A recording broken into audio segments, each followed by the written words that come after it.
Get ready to hear the truth about America on a show that's not immune to the facts with your host, Dan Bongino.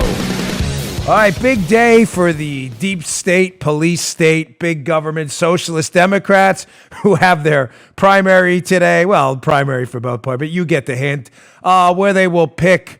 New Hampshire likes to pride itself on picking presidents. They will pick one of their socialists to run against Donald Trump. Ladies and gentlemen, I got a stacked show today. New rules are in effect. I'm going to start off with that. You know the new rules for you regular listeners. The new rules are this. I should call it the new rule, actually. We win, you lose. Yeah. Cutesy time is done. We're done with cutesy time, okay? Romper room time, Mr. Rogers' neighborhood time, that's all done. It's time for hardcore politics, and President Trump made two bold moves yesterday. I want to get into that. Big Spygate updates, a lot to talk about today. Also, a video from Virginia about gun confiscation that should frighten everyone. Woo! Welcome to the Dan Bongino Show. Producer Joe, how are you today? I know you're already overwhelmed. You're like, all that in one show? Yes. Oh, yeah. In one show today. We do. Yeah, we do. We win. As Joe's saying, everything you need to know in an hour, right? Yeah.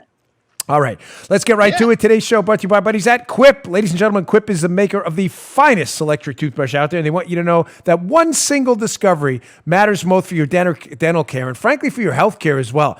This is one of those things that's come out in the last few years. The health of your teeth in your mouth, Joe, you know this, right? The health of your mouth, the health of your whole body is tied to the health of your mouth. It's as simple as that. If you have good health care habits, good teeth, good dental care habits, you will be good. It means brushing for 2 minutes twice a day and flossing regularly, no matter what brand you use. Quip, Q-U-I-P, makes that simple. Paula, how much you love your Quip toothbrush? I've been telling you how much I love mine. I'm wearing you guys out. I love it so much. It's an electric toothbrush. It comes with refillable floss and anti-cavity toothpaste. Quip's electric brush has sensitive sonic vibrations with a built-in timer and 30-second pulses to guide to a full and even clean. The Quip floss dispenser comes with pre-marked string to help you use just enough. Don't waste anymore. Plus, Quip delivers fresh brush heads. I just changed mine with the battery. It comes with two, which is great. Floss and toothpaste refills right to your door every 3 months with free shipping, so your routine is always right. Join over 3 million healthy mouths and get Quip today, starting at $25. Stop wasting your time with second-rate toothbrushes. If you go to getquip.com/Dan right now, you get your first refill free. That's your first refill free at GetQuip, GetQuip.com/Dan, spelled GetQuip.com/Dan, getquip.com. Quip, the good habits company. It's like a power washing for your mouth. I love my Quip toothbrush. All right, let's go. And they're off. Dude, you got to be a little more itchy on that trigger finger. My man. I know. You're going to have to give you a practice round on that trigger. You've been tight today. It was a little half a second delay there. I don't know what's going on there. The eye finger. Yeah, me and you are getting old. We're not that right hand, that right cross isn't working as well as it used to anymore for the bell. That hurts. All right, let me get to So, two big swamp draining new rules moves by President Trump yesterday. And ladies and gentlemen, for those of you who missed my initial new rules episode, I encourage you to go back and listen to it. The new rules are this. When the Democrats want to go back to playing cutesy and they want this, let's get back to civility and all that, civility. You're the same people accusing us of being racist, transophobes, homophobes, misogyphobes, phobophobic, phobophobes, Russian agents, traitors to the country, colluders with foreign governments. You're impeaching the president. I'm not interested any longer. Hard pass on Democrat or media speeches about civility. Here is the double-barreled. Of course, because it's family-friendly, I will not go where I want to go with it, but you're getting the double-barreled middle finger. I'm not interested. At all. Take your conversations about civility, package them in a ball, and ram them in the garbage disposal. It's not what I was going to say, but you get the point. I don't care. I'm not interested. Neither is anyone in my audience either. When you lunatics in the media and on the left want to go back to stop calling us Russian colluders, traitors, treasonous, racist, misogynist, blah, blah, blah, blah, blah. You get the whole lineup of idiocies. When you want to do that, I will go back to engaging in civil conversations with you. But I refuse to engage in a civil conversation with a lunatic. We will defeat you. End of story. Two moves yesterday. Move number one, Washington Examiner. Be up in the show notes. Please check out the show notes, always at Bongino.com. They are the articles attached to the show every day that are worth reading. Our good friend Paul Bedard at the Washington Examiner. Bigger than Vindman. Trump scrubs 70 Obama holdovers from the National Security Council. Nice. Nice. Nice.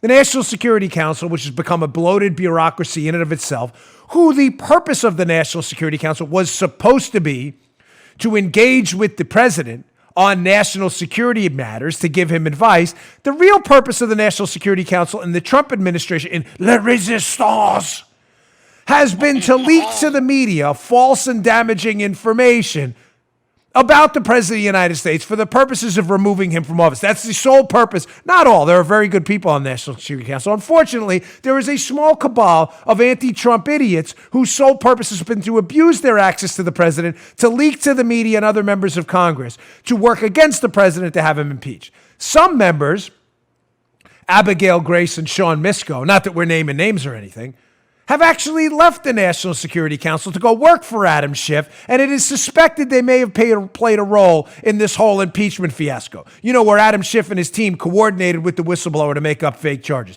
So President Trump says, all right, so now I've been acquitted for life, by the way. Yeah, thank you very much. The verdict is in, acquitted for life, which is great. We love that. Yeah. President Trump gets acquitted, says, let me look at that National Security Council roster again. He's got the roster there. He's like, Joey Bag of Donuts, yeah, you're gone. Tommy Bag of Donuts, you're gone. Cousin Maria Bag of Donuts, you're gone too. Nice work. By the way, for those of you wondering this, again, keep on Deep State, and thank you for the bumper sticker from Bumper Sticker Guy or Gal. Sorry, I'm losing track. There's so much stuff comes out. My apologies. Great. We love it. You're all gone. Bye. See ya. See that door? Wouldn't want to be yet. Yeah, wouldn't mind. Hey, you see that door? Your caboose? Don't let it hit your caboose when you walk out. Oh. Now, why is this important? Folks, on a serious note, I've warned you about this repeatedly. Don't fall into the trap of getting apathetic. And what I mean by that is I get a lot of this via email, tweet, Facebook, social media. I'm done. I'm tired of this. People aren't in handcuffs fast enough. The swamp is still attacking President Trump. Listen, I get it. I understand. Yeah. I can't reach my chest because of my bad elbows. Pretend I'm reaching my chest. Do the magic of television. There, I'm forcing that. Much love. I get it. I understand your frustration. I'm not being silly or sarcastic. I mean it. I'm with you. I understand your frustration. But, B-U-T, caveat here. The president is dealing with a massive onslaught of deep state parasites eager to destroy this man and get him out of office. They are coming from everywhere. They came from the upper management of the FBI, the intelligence community. Every single branch of government has some fake Twitter account out there trying to attack the president. He is trying to take on 65 different battlefronts at the same time. What I'm trying to get at, folks, is I'm begging you, I'm imploring you, please be patient. It's happening. It's happening slowly, not to my satisfaction. I'm with you on that front. I'm with you. We have cleaned out the entire upper ranks of the FBI, not to my satisfaction. I think Wray is terrible, Christopher Wray, running it now, and I'll get to that in a little bit too. But this was always going to happen slowly. There is an election around the corner. We need, at a minimum, 4 more years. Candidly, folks, obviously only 4 more years for the president. He can only run 2 terms. But Don Jr. or some reformer after that, we may need 8 more years. We may need 16 more years to totally clean out this fetid mess. But it started. President Trump just dumped 70 people from this morass of leaks to the media, the NSC. Secondly, piece up by the excellent Amber Athey, who congratulations on your move over to The Spectator from the Daily Caller. You know we enjoy your work over there. Featured a lot at BonginoReport.com. Interesting piece last night. Trump steals the Dem spotlight at New Hampshire rally. This is Amber Athey, Spectator. Again, be up at the show notes. If you want us to email you the show notes every day, Bongino.com/newsletter. We will send you the show notes every day. I love this. The media, cool. Joe, is losing their minds. Just like, hey, in the past, here we go again, Joe, when we were more civil with each other, coming from the media lunatics, including us, accusing us all of being traitors working with Vladimir Putin to undermine the United States, that media. In the past, this was considered verboten, Joe. You didn't do this. You didn't show up and try to steal the spotlight as an incumbent president. You allowed the party their time in the sun. You know what? Again, it's creeping there. Yeah. It's... Ugh. You don't get to say that. We don't care. We're not interested in your lectures about civility. Take it, package it in a little ball, ram it down the trash compactor. We don't care. Do you hear me? Listen up. Cotton out of your ears, insert in mouth. We don't care. We are solely committed to defeating you. We're not listening to your lectures. When you want to go back to civility and stop the phobophobic, fistophobic, Russian colluder traitor nonsense, yes, we will come down at the table and roast marshmallows together outside on the campfire. Fine. Until then, take it right down the trash compactor known as your rear end, because we don't care. We will show up everywhere you are, hold massive rallies with the president, and humiliate you and steal the local media spotlight, because now the new rules are in effect. You want the old rules? Robert's Rules of Order? Fine. Cut the crap. When you cut the crap, we'll go back to it. Until then, you will be defeated. Because that's what we're going to do. All right, before I rock and roll with this, I appreciate your patience today. I've got a really stacked show. We have a lot of great sponsors who want to be here. Tuesday's always a loaded day for us, so I really appreciate your patience. Today's show also brought to you by our friends at My Patriot Supply. Ladies and gentlemen, you insure everything in your life that matters, right? You insure your health, you insure your home, you insure your car. Things that are expensive require you a lot of assets. So why would you not insure your food supply? We do that. In my house, we use My Patriot Supply because when emergencies strike, you never see them coming. All you're going to see is long lines and empty store shelves at the supermarket. God forbid we have a major emergency. Don't be a part of that chaos. It makes no sense. Use my friends at My Patriot Supply. Plan ahead and build an emergency food supply today. Don't wait. They're experts in emergency preparedness. They've helped over 1 million Americans prepare over the last decade. This week, you'll get a special, save $70 off on a 2-week emergency food kit when you go to the special website, preparewithdan.com. That's preparewithdan.com, preparewithdan.com. My Patriot Supply food kits last up to 25 years in storage.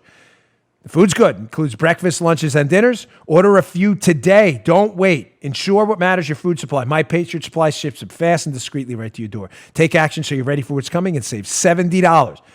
Go today to preparewithdan.com and ensure your food supply. Preparewithdan.com. That's preparewithdan.com. Don't wait. Go today. All right, getting back to this. This is going to require a little bit of effort. So, the fantastic, stellar John Ratcliffe, who we love, representative from Texas, who should have been the director of national intelligence, but the left and the media panicked on it because they knew he understands the whole Spygate case and was going to get to the bottom of their role in the whole thing.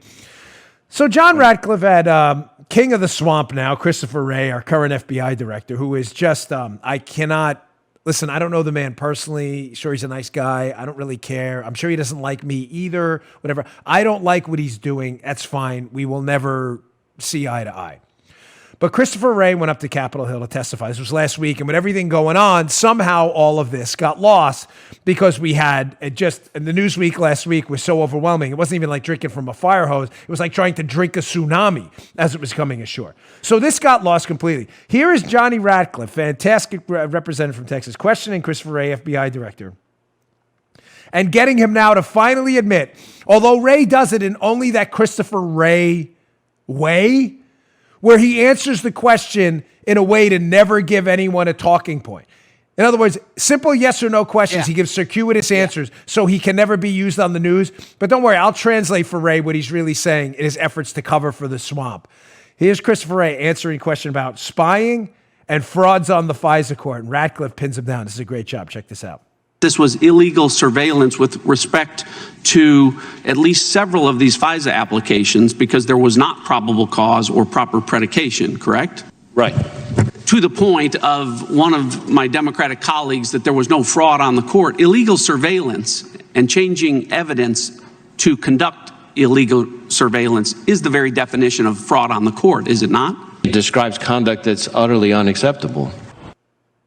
You see what folks, you have to, I always try to say this to that because I never want to sound like in that condescending way some hosts do, which I hate. Like, I know something you don't know. But you're busy. You all work for a living. I had the greatest job in the world. I love my job. This is what I do. I get to sit here all day and analyze the political climate of the day. It's my 15th different career, whatever, but I still love it. When you do this all day, you learn to sift through the DCBS and find out what he's doing. What did Ray do there? Ray is asked a very simple question by John Ratcliffe. He's asked a question. Okay, now that we know, it's been reported weeks ago, categorically, that the FISA court has declared the warrants to spy on the Trump team, follow me, invalid. 2 of the 4. There were 4 warrants, 1 original FISA warrant to spy on the Trump team, and 3 renewals. The FISA court came out. You may have missed it a couple weeks ago. Some of you listening to the show didn't. The FISA court has now come out and said 2 of those warrants are completely invalid. In other words, they spied on Carter Page illegally through 2 of those warrants. You may say, what about the other 2? The other 2 were still under review. And I can almost guarantee you those are going to be deemed invalid as well. Meaning the whole case was invalid. So Ratcliffe pins them down and says, now that we know these are invalid, can we acknowledge finally that the team was spied on and that they were spied on illegally? And instead of Ray just simply answering the question, yes, sir, this was illegal surveillance. Why did he do it the way he did it? Because he knows that everything in politics is what? I've said this to you over and over for 5 years now. We've been doing this show, maybe more. Politics and media coverage of politics is what? Sound bites and snapshots. Yes. That's all it is. Right. Christopher Wray, who's a politician first and FBI director second, understands that there is a soundbite in that. And he doesn't want to give the media the soundbite. So he knows if he answers in a circuitous manner, it describes behavior that is utterly unacceptable, that if that soundbite is used, that soundbite is not powerful in the media because he could be talking about anything. I'm sorry if I'm really trying desperately not to confuse you. But Ray understands that if it's forced to be broadcast on ABC, NBC, MSNBC, and CNN, because he knows Fox will cover it because they do actual news. But he understands that the non-news channels, if they're forced to cover this, and the soundbite from that hearing is, will you finally acknowledge that the team was spied on illegally? And he says, yes, they were spied on illegally. Forget it. That even Americans who don't understand Spygate, liberals who don't want to understand Spygate, and others who just don't even care are going to be like, holy Moses, he was spied on? Really? The FBI director just admitted it? He did admit it, but he admits it in such a circuitous way that the soundbite becomes useless. And that's exactly what Ray did. Ray understands what Ratcliffe is doing. He's trying to get the FBI to admit what everybody in America already knows. They illegally, through invalid warrants, spied on the Trump team. Period. Full stop. Everybody knows it. But instead of just saying it, he gives this DC swamp answer in a way that none of the media outlets out there will cover it. Right. It's not going to give up the money cut, man. No. Yes, the money cut. That's it. Good way to describe it. Take a note in the future. Yes, sound bites and snapshots and pictures. You know, quick story here. I've told you a story before. I'll never forget doing a presidential advance for President Bush, being on the team. And President Bush, who had a history in his way back past with alcohol, it's not something I'm giving up. It's out there in the public realm. He's talked about it repeatedly. Yeah. He gave it up. He doesn't drink anymore. And, you know, I'm proud of him for doing that. I wasn't a big fan of President Bush's politics, but you understand personally, he was a very nice guy. And he was a believer. But we were at an event one time, and we were in this event, and they had a bar in the background. It was like a bar restaurant. It wasn't like a bar. But they would not take a picture on that side of the room, no matter what, because they didn't want alcohol in the background of the president. That was it. Why? Why? Not because the president was going to drink it. Honestly, folks, candidly speaking, no one would even notice that in a picture. But because politics is sound bites and snapshots, people are always prophylactically getting ahead of stuff. And they didn't even want the perception that he was associated with alcohol. I'm not kidding. They made him take a picture on the other side of the room. I will never forget that. Sound bites and snapshots. Ray is a politician, not the FBI director. And that's how he's acting with that circuitous BS answer. Garbage. Now, why is this important? Because, folks, this case is getting ugly. Again, you see what's happening here. We'll cover impeachment, then we go back to Ukraine and Biden, then the New Hampshire primary. There's so much going on, but we keep coming back to Spygate and all this stuff because it's all tied together. And as the Horowitz report is sifted through, you're seeing excellent writers and researchers like Margot Cleveland and Catherine Herridge, who we'll cite today, Margot Cleveland at the Federalist, whose work is spectacular, picking out more nuggets in the Horowitz report that got lost again because the report was so long and detailed, people were missing some of this stuff. Here's a piece in the Federalist that I can't encourage you in strong enough terms here. It's a little lengthy, but gosh, it's worth your time. Again, at the show notes, if you subscribe to our newsletter, bongino.com/newsletter, just subscribe. We'll email you these articles every day. We're not going to spam your inbox. The article's titled, Senators, IG FISA Abuse Report Misled the Public About Crossfire Hurricane. Margot Cleveland, February 10th, 2020. Excellent, excellent piece. Talking about how Horowitz's report and how the media sound bites and snapshots of what was in the Horowitz report are not accurate. The media reports, there was no political spying. There was no spying. That's not what the report says.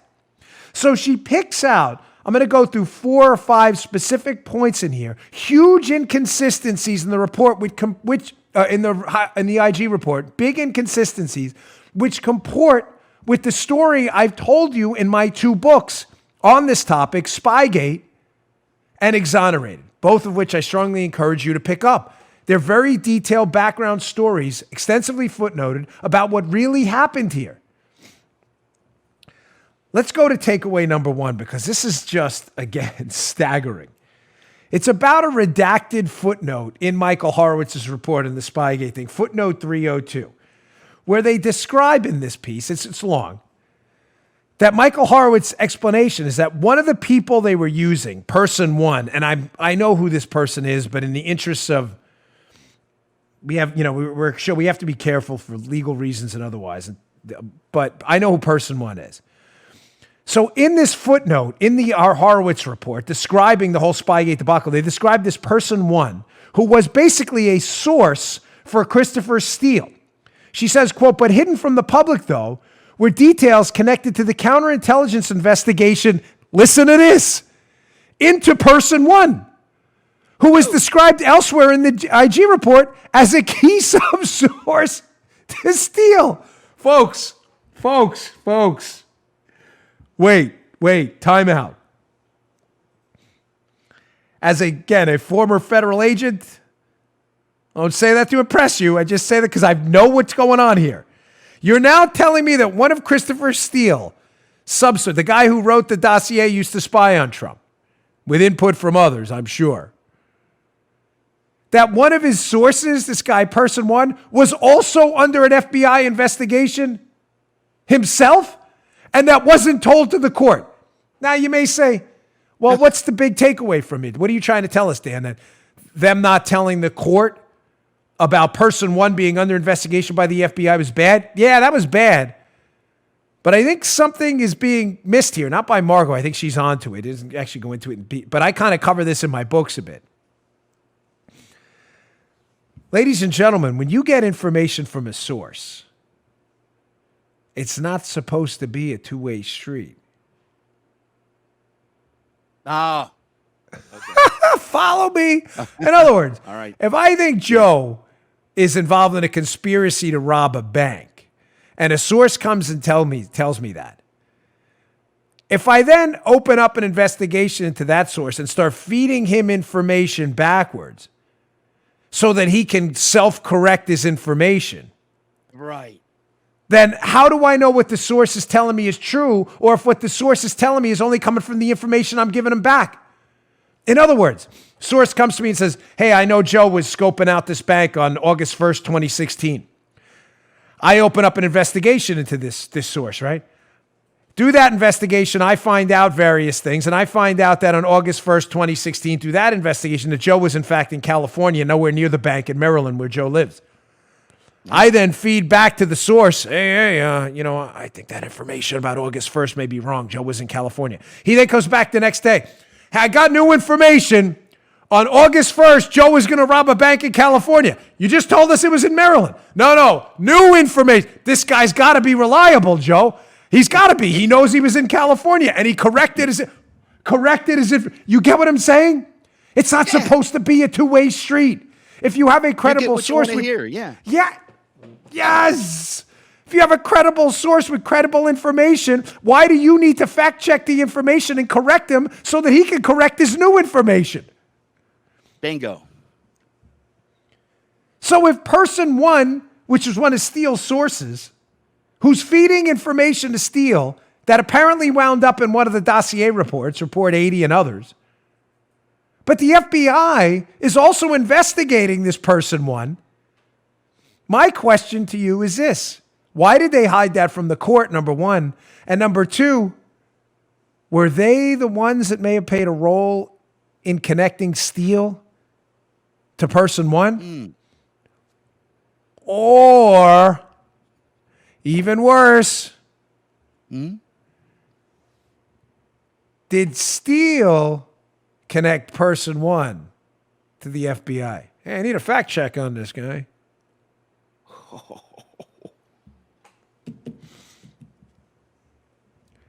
That's not in that piece. But again, if you read my book, Spygate and Exonerated, you'll see that we address this two-way street topic, especially in Exonerated, often.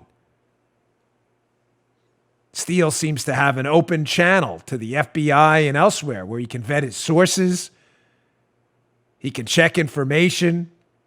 That's not the way this is supposed to work. Why would you need to check? If you're a credible source, why do you need to check information with the FBI that's correcting for you? It's like having the answers to a test. Steele seems to have access to Kathleen Kavalek at the State Department, who does a lot of checking for him. Fascinating.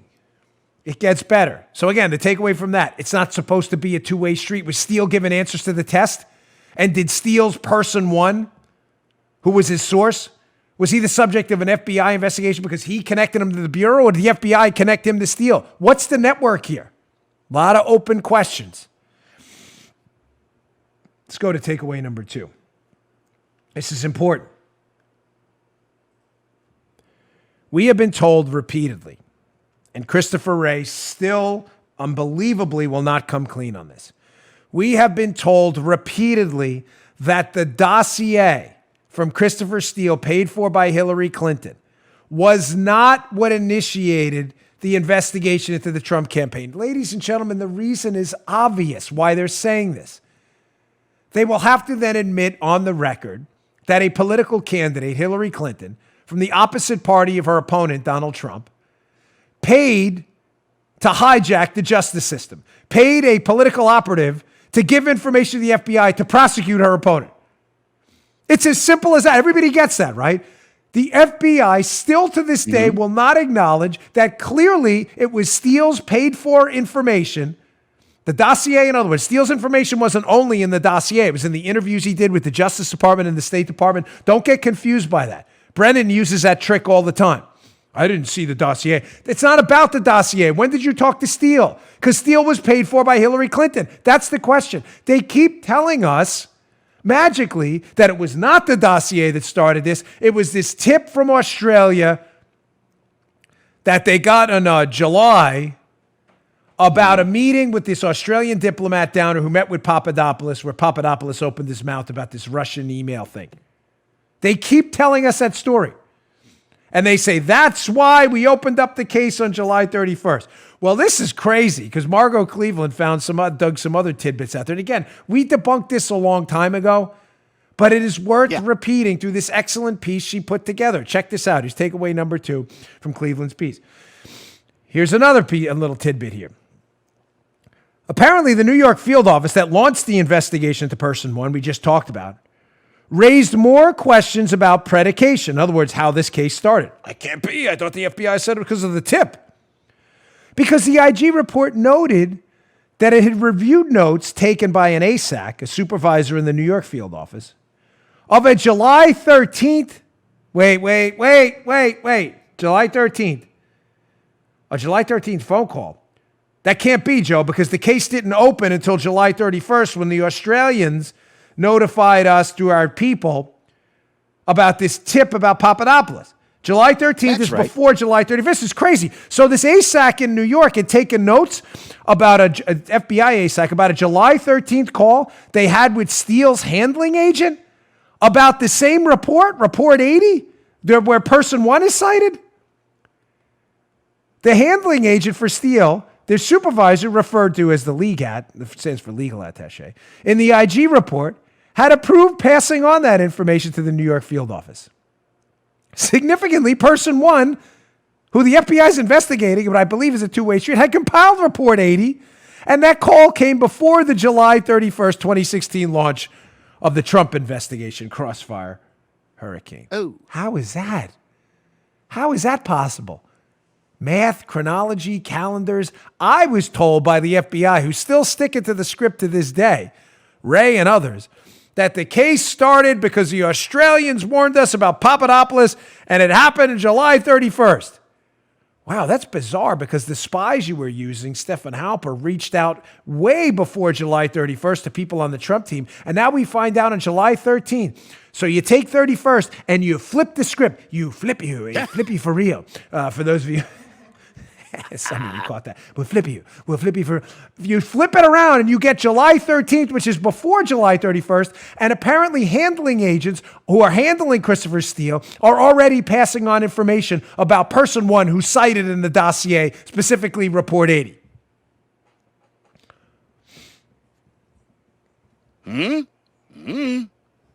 Weird. And again, by weird, we mean not weird if you're a regular listener to the show, because you already know this story is a flaming pile of what comes out of the rear end of a dog and rhymes with hith. It's all garbage. Of course Steele started this thing. Of course. What kind of moron believes otherwise? Well, that Saliza over at CNN, because he's just really generally not a bright guy anyway. But he keeps promoting this. It wasn't the dossier. It was the Australia tip. Really? What's the FBI doing on the phone talking about Steele through his handling agent on July 13th? The suggestions, anything? Chris, with your vast experience in law enforcement? Knucklehead. I want to get to the excellent reporting of Catherine Harridge, too, in a minute. Again, stacked show. I appreciate your patience today. This is another one showing you that story is total garbage. This is all coming out, folks. This is going to get really ugly when the Durham report comes out. All right, today's show, rocking the t-shirt today. Brought to you by our buddies at Bravo Company Manufacturing. Ladies and gentlemen, if you're in the market for the finest rifles out there, BravoCompanyMFG.com. Bravo Company MFG.com is a place to go. Listen, Bravo Company is not a sporting rifle company. I know you're not supposed to tell people what a company isn't, but they do not make or manufacture sporting rifles. They make life-saving equipment. They make the finest life-saving rifles out there. This is not a sporting arms company. They design, engineer, and manufacture the finest life-saving rifles out there because they assume when a rifle leaves their shop at BCM, sadly, it may be used in a life or death situation, God forbid, by a responsible citizen, law enforcement officer, or a soldier overseas, but they understand that quality, functionality matters when that critical time, God forbid, arrives. Quality is all that matters to them. Every component of a BCM rifle is hand-assembled and tested by Americans in Heartland, Wisconsin to a life-saving standard. Again, you want hunting rifles? That's fine. That's not BCM. BCM makes life-saving equipment and the finest ones out there. I can't vouch for them strongly enough. I have a couple of these. They are the finest precision rifles out there. They function for me every time, accurate, on target. They put people before their products. I love their rifles.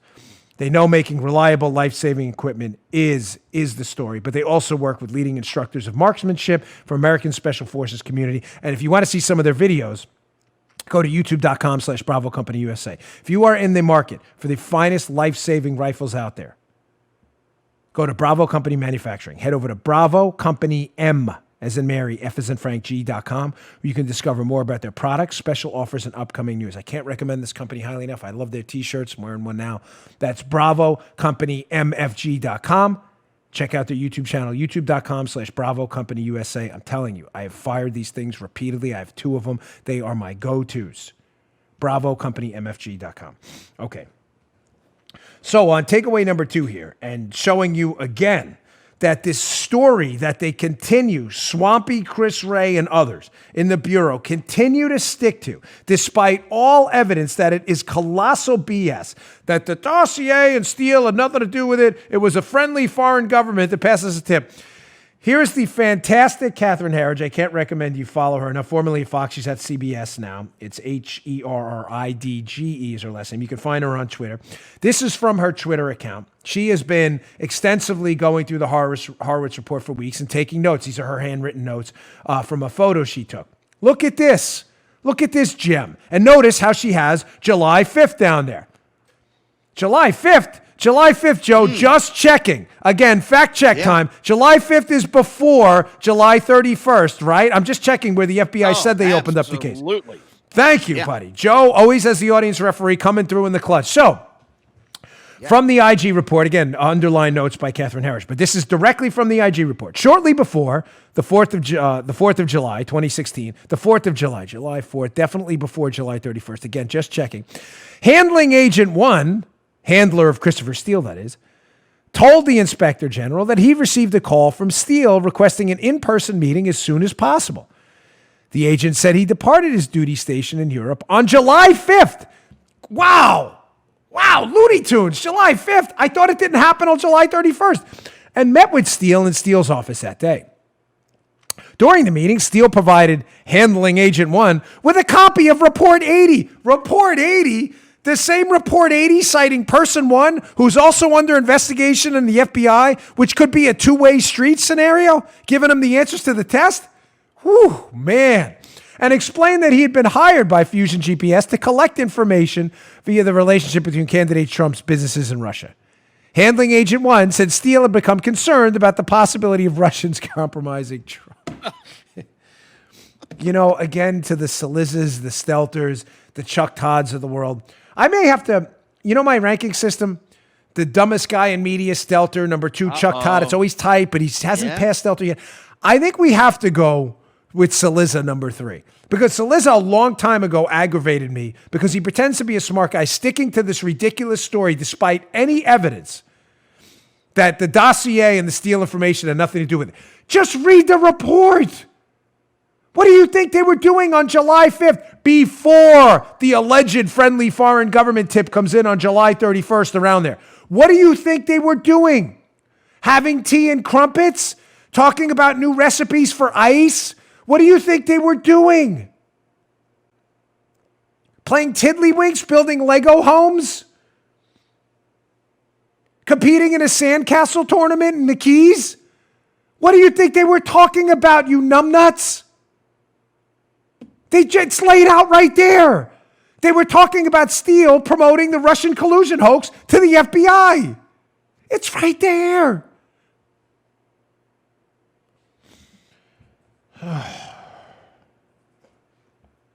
It goes on. Margot Cleveland's, I'm telling you, it's worth reading. Please read it. Please. FBI documents reflect that another of Steele's subsources who reviewed the election reporting told the FBI in August that whatever information the Steele reports it was attributable to him or her had been exaggerated, and that he or she did not recognize anything as originating specifically from him or her. This gets good.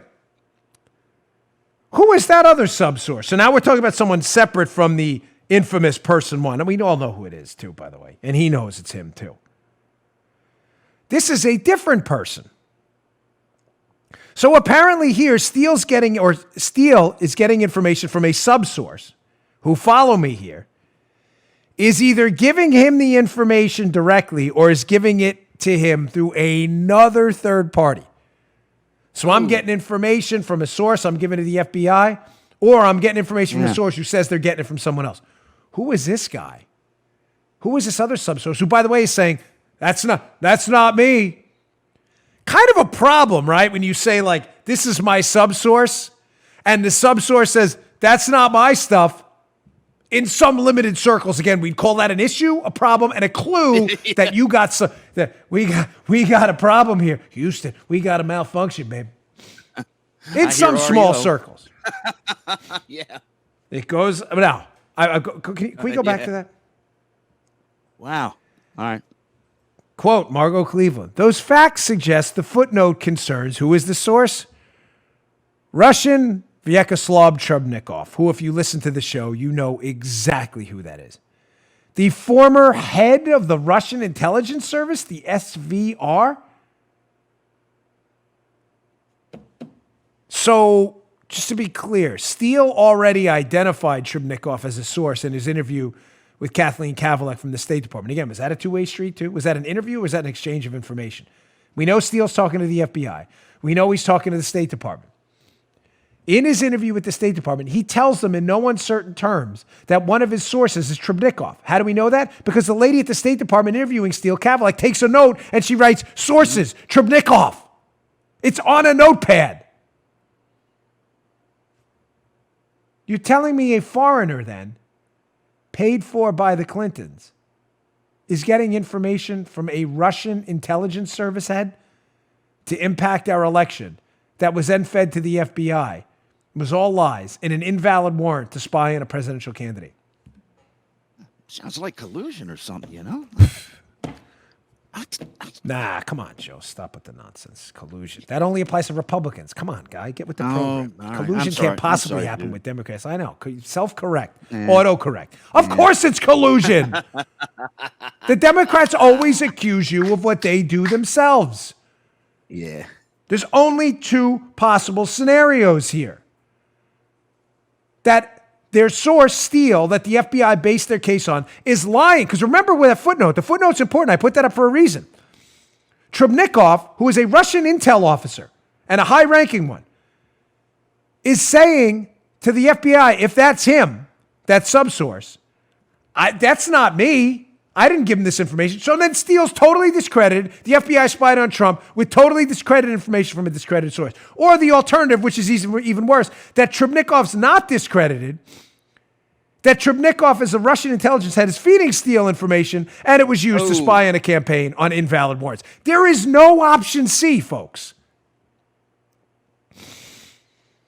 Now, why is this bad? And why does Trubnikov constantly come up as a subject here? This Russian intelligence head as a source for Steele.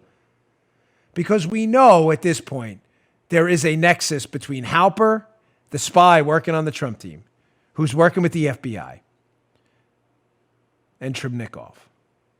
Halper works with Trubnikov. They know each other. They go way back. Halper is a known spy spying for the FBI on the Trump team. That is now a fact. Everybody knows it. So if Trubnikov was a source for Steele, were we paying Halper with our taxpayer dollars? Paying a spy to spy on the Trump team who may have been using a Russian intelligence officer as a source? Let's go to this next takeaway, because this gets, just when you thought it couldn't get any worse, it does. Check this out. So from Margot Cleveland's piece here, we find out from Margot Cleveland. We go, hey, nice, quick on that trigger finger. Also intriguing is that shortly before, AG Barr sent a letter requesting declassification of the footnotes we've been talking about, Senator Chuck Grassley, Republican, released another letter to Jim Baker, the director of the Office of Net Assessments for the Department of Defense. Listen, now I know all your antenna Office of Net Assessments at the Pentagon. What does this have to do with anything? In that letter, which ostensibly concerned fiscal oversight, Senator Grassley, who knows everything that's going on, folks, raised concerns about contracts the DOD had entered into with Stefan Halper, including a September 2015 contract in which Halper listed Trubnikov as a consultant and an advisor to a paper the feds, that's you, your tax dollars, were paying Halper to write.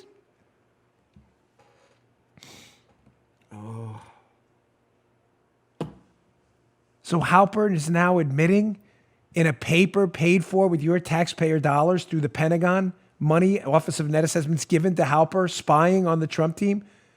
Halper's already admitting paying a Russian intel asset using your tax dollars to put together papers. I'm going to go get the papers. Get the papers.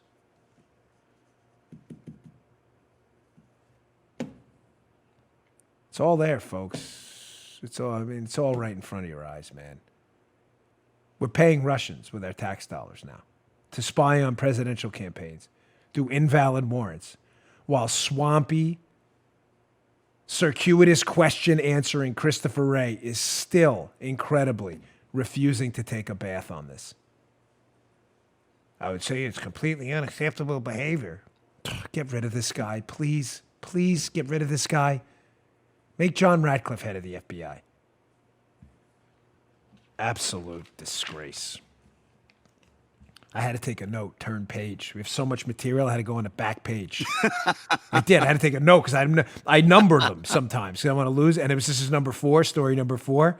And I'm like, I don't want to sit here looking on the page for number 4.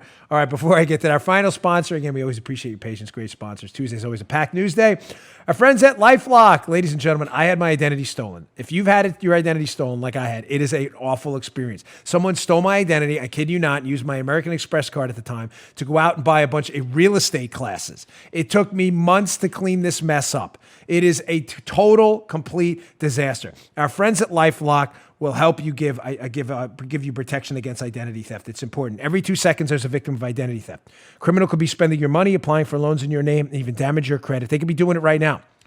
It could be ruining the good credit you've worked your whole life to build. Unfortunately, you could miss certain threats to your identity by just checking bank statements and monitoring your credit. Good thing there's LifeLock identity theft protection. LifeLock uses proprietary technology to detect and alert you to a wide range of potential identity threats like your social security number for sale on the dark web. If you have an issue involving identity theft, one of LifeLock's identity restoration specialists will work to fix it. Gosh, I wish I had them back then. LifeLock wasn't around back then when it happened. I wish they were.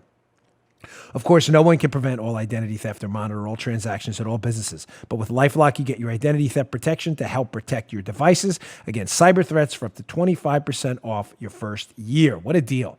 Just go to lifelock.com/Bongino, Bongino. That's lifelock.com/Bongino for 25% off. Lifelock.com/Bongino. Just quick, I just got text the other day. I had to go to Paula, and I had to text her. I said, Paula, LifeLock notified me about a check on her credit. Is that legit? And she says, yes. And you just click verify that's you. It's gold. I mean, I loved it. I didn't know about it. Paula was opening up credit cards in my name to do stuff.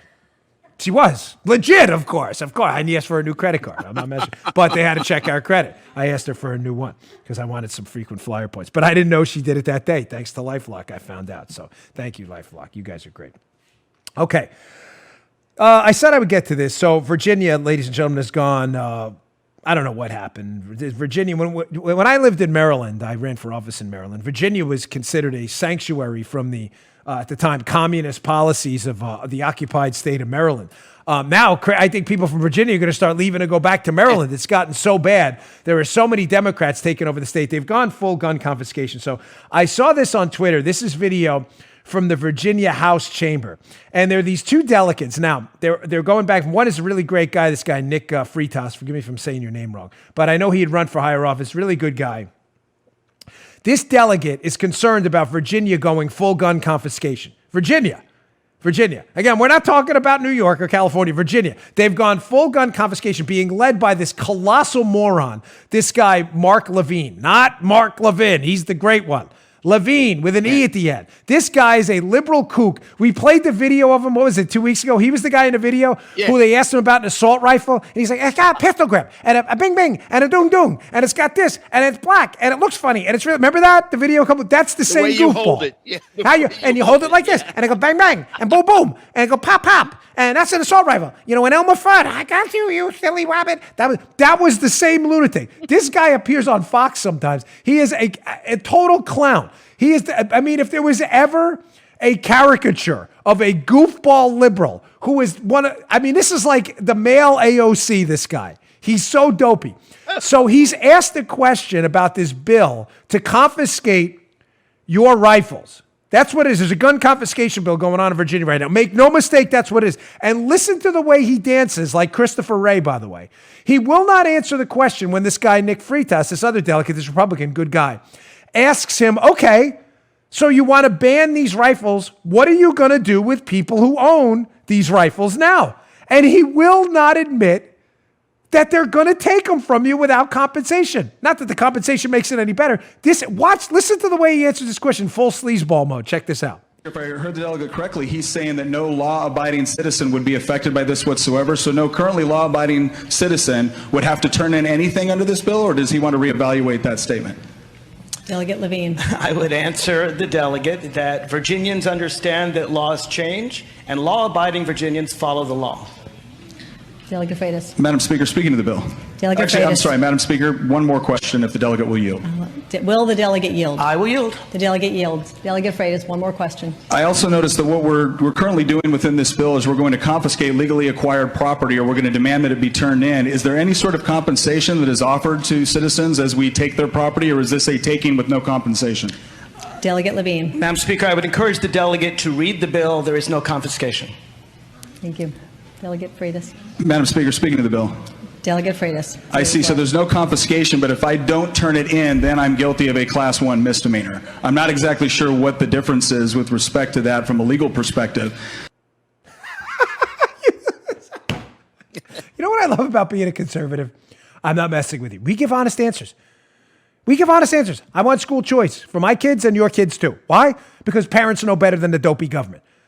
I want to cut your taxes. Why? Because the government is a toilet bowl. Outside of our military court system and our police law enforcement function, your money gets flushed down the toilet. It's a total waste. The government has no idea what to do with it.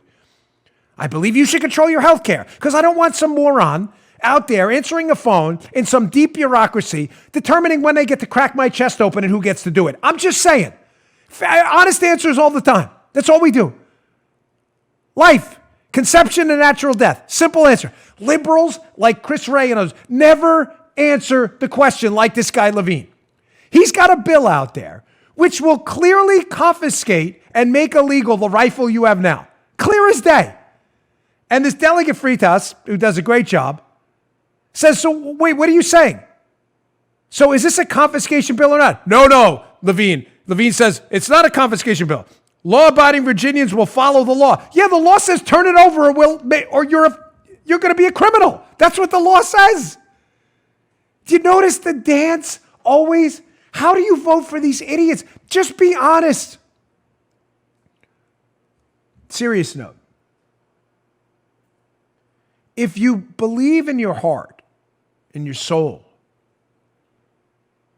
in your brain, that your ideas will really lead to some better tomorrow on the margin, then why aren't you willing to just say what they are and defend them? Why the dance? If you legitimately believe that rifles legally acquired by law-abiding American citizens, no one's recommending criminals acquire them, but legal, law-abiding, patriotic Americans eager to defend either themselves or their family and want the means to do so, God forbid something were to happen. If you really believe they are a public menace and that we should go door to door and make them all criminals by confiscating their rifles, and if they refuse, arrest or fine them, then just say it, man. Grow a set and just say it. Why the sniveling, snake-like, cowardly, verbal judo dance every time liberals propose a policy? I want to cancel your health care for full government control. Oh, it's not going to be government. It's going to be less money on the side you're paying now. And it's like about, just answer the question. Yes, we want government to control your health care. Yes, public unions should control your kids' education, no school choice. Yes, we're going to raise your taxes to 90%. Just say it. Yes, we're going to confiscate your guns. And notice how Delegate Freitas does a damn good job trying to pin this guy down, but he's a snake. You ever try to pin a snake down? We had a black snake in my other house that we used to live in. What? Yeah, that's a good point. We actually had one in our garage in this house too. Poor painter downstairs nearly killed him. Not because it was a poisonous snake. He's actually painting now. Get him up here. Get him up. The poor guy almost had a heart attack. That's what he almost died of a heart. Thing like jumped out at him. True to ball his lip, right? He opened the closet downstairs. This is Levine. They're snakes. You can't pin them down. Finally, what do you do? Grab him by the hand, got him outside. Poor guy. Snakes. Cowards. Cheats. Liars. Thieves. Thieves. You can't say, you're going to, I own a rifle. You're going to take it from me because, but the government said I can do it. No, you're a thief. Sniveling, lying cowards. I have zero respect for you. Zero. Oh, you can't say that. That's not civil. You know what I said? Take the civility, wrap it in a ball, and ram it up the trash compactor. I don't care. Not even a little bit. Let me show you people I care even less about who somehow have suckered these media idiots who follow them. Here's a great piece of PJ Media, again, in the show notes and totally worth your time. Folks, can we please stop with the Never Trump Republicans? Here's a piece of PJ Media by Stephen Cruiser. The morning briefing. Please let's stop calling them Never Trump Republicans. Ladies and gentlemen, they are not Republicans. What happened? Most of you already know that. But what happened and why is this coming up now? There was a New York Post story, which is cited in that PJ Media piece. A bunch of emails have come out. And it turns out a bunch of these, quote, Never Trump Republicans, listen to this, were actively working to elect Joe Biden in New Hampshire and Iowa. Now, folks. Oh, come on. Call yourself Never Trump. Fine. It's obvious. You will never vote for Trump. Fair label. I don't dispute that. You're not Republicans. Stop it. They're not Never Trump Republicans. These are Never Trump liberals or just Never Trumpers. They are not Republicans. Now, why do people do that in the media? Because it gives them an air of gravitas, the dreaded DC buzz term, that, look, Joe, even Republicans are turning against Trump. As the piece cites in PJ Media, they are not. These are gnats on the collective caboose of the Republican Party. Trump has 94% approval, historically high approval amongst Republicans, historically high, decades-long internal party approval. There is no movement of Never Trump Republicans worth your time. None. He's not a monarch. He's not a king. I'm not suggesting that shows like this and others shouldn't be a check on the president if we think he's doing so. I already said we got to do something about this spending. I'm not a huge fan of tariffs and other stuff, but you get the point. But acting like there are Never Trump Republicans in some significant intra-party rift is garbage. You're just making it up. These are Democrats. They are not Republicans. The fact that they once called themselves Republicans is irrelevant. The exposed emails are from some former Ohio people who used to work for now Democrat John Kasich. Oh, he's still a registered Republican. In name only. Right. Former hack John Kasich. And they were actively working to elect Biden. But Joe, this is where the story is really funny. Just to get this right. These Never Trump losers were so stupid that they wanted to engage in a concerted effort using the phones to call what they believe to be moderate Republicans to get them to vote in the New Hampshire primary, because it's an open primary, for Biden, to save Biden, because they're in for Biden. They're Democrat. They're not Republicans. These Never Trump Republicans. They're Democrats. Unfortunately, the deadline to do that was October 25th, where they had to re-register or register as independent. The call, the memo to do this, Joe.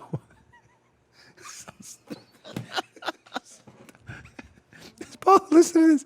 Listen, pay attention over there, too. The memo went out in mid-November.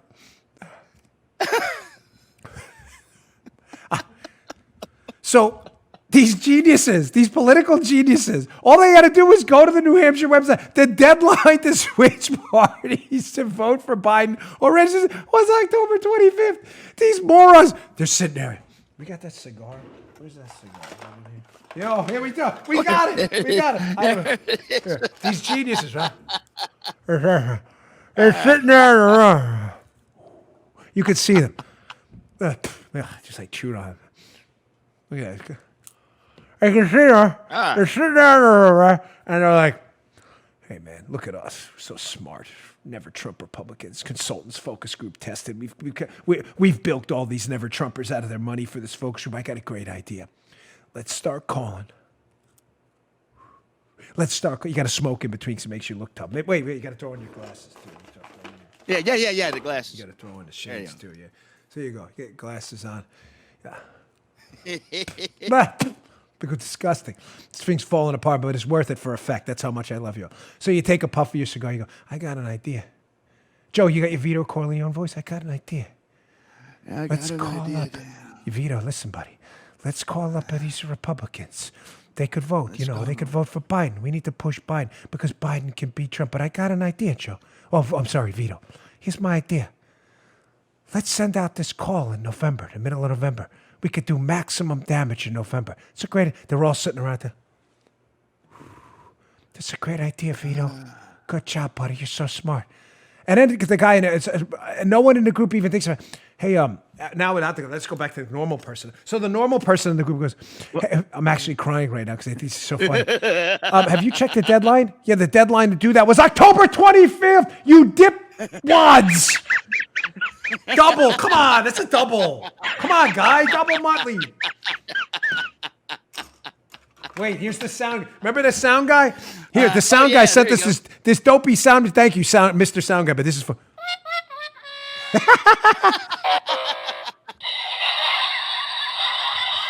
This is like a $2 sound machine from the dollar store. This is great. Here, one more time.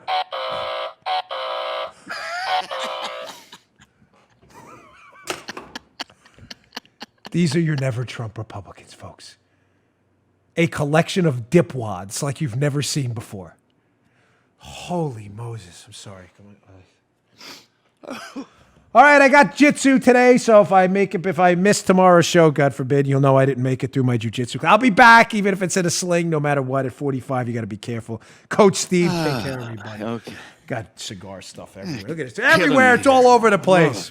All right, folks, please subscribe to my YouTube channel, youtube.com/Bongino. We'd really appreciate it. We're almost at 400,000 subscribers. We're at like 370 or so. I'd really like to get there. So youtube.com/Bongino. We'd really appreciate that. It's free. Don't worry. There's no charge to you at all. You can watch our videos.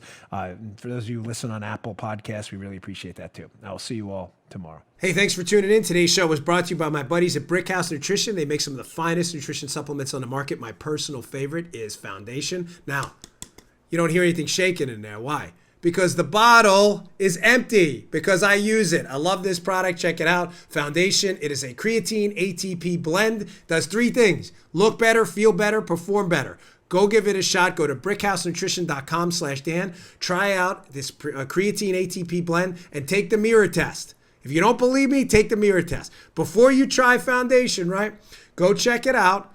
Give it about 7 days to work. Take a little mental snapshot of yourself in the mirror. Look at yourself after 7 days. You're going to love this product. Go check it out. brickhousenutrition.com/Dan. Check out Foundation today. Can't recommend it highly enough. Bottle's empty. Miles, the owner of the company, send me some more. Thanks for tuning in, folks. See you all later. You just heard The Dan Bongino Show.